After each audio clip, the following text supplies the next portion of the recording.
Hello, welcome back. I hope you managed to create your function. If not, don't worry. I'm gonna explain how I did mine. Here, I first import the shot model. And then here for my function, I set the quantity for 20 and I create the empty array. Here on the for loop, with the new shot, I created the title with the commerce product name, a Lauren sentence. Here on the image, I set the image for 640 by 480, so we get like smaller images, and also generate a random boolean. So for the author, I'm using a random.id.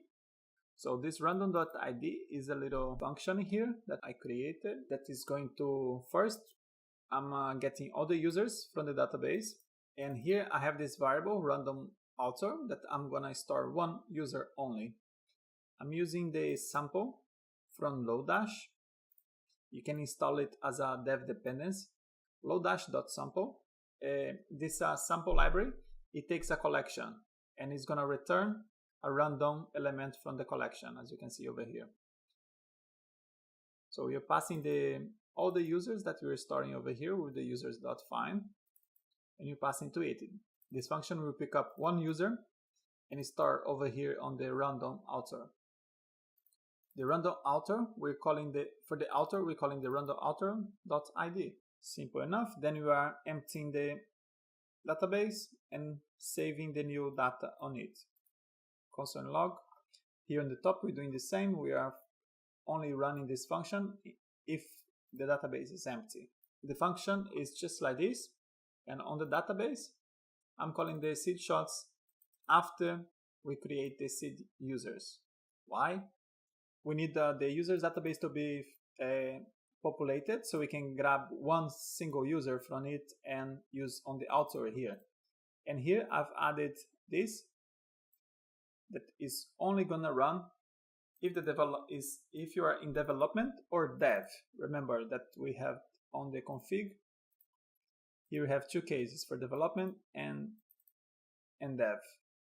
Same as here in the package.json, we are running as a dev.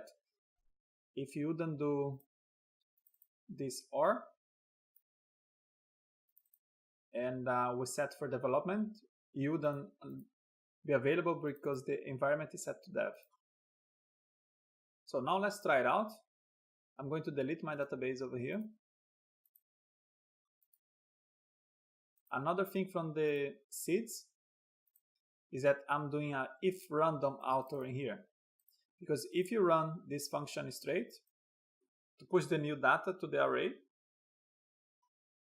and if there is no random user, we're gonna get an error. So we need to do an if block before we do the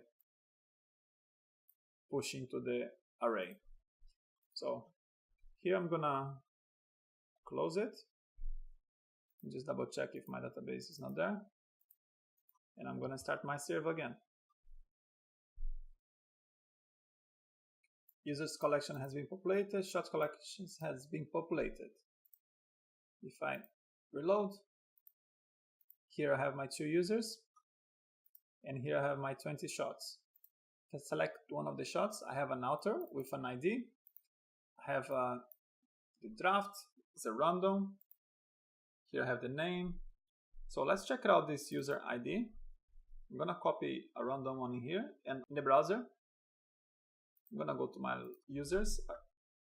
Here I'm using the Firefox, so we have this nice JSON display data over here. So if you're getting your data like this, it's because you don't have it anything to format. So this is built in Firefox. For Chrome, you can install an extension called JSON Viewer, and it's gonna give you this option to display like this or like this. This is just aesthetics, but it's nice to be able to see that we're getting an array and there are 2 users over there instead of only getting the information like this. But Firefox is nice because it gives you like a nice way. There's the headers over here. It's pretty cool. So that's our users. If you remember, I copied one of these IDs. So here I can just paste /users. Remember, we have the users with the ID as a parameter, so we can get a single user. There we go. And if I go to my shots, there we are. We have all those shots we created. So here we get a random image. So you display a random image and the size that I want. So here all the other information. Have still the author over there. One last thing before we continue. Faker is really good library, but there will be chance that you're gonna run into a duplication.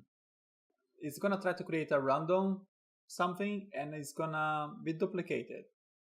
You can expect that to happen. Nothing is perfect.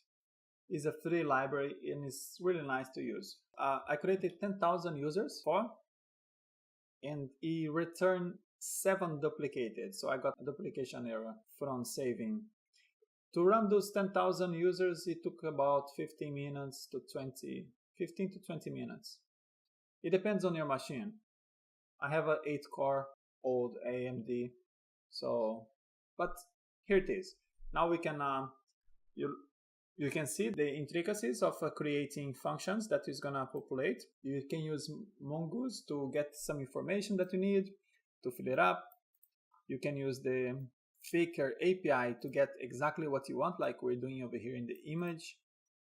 And yes, you can be creative and generate most of the information that you're gonna need for your development.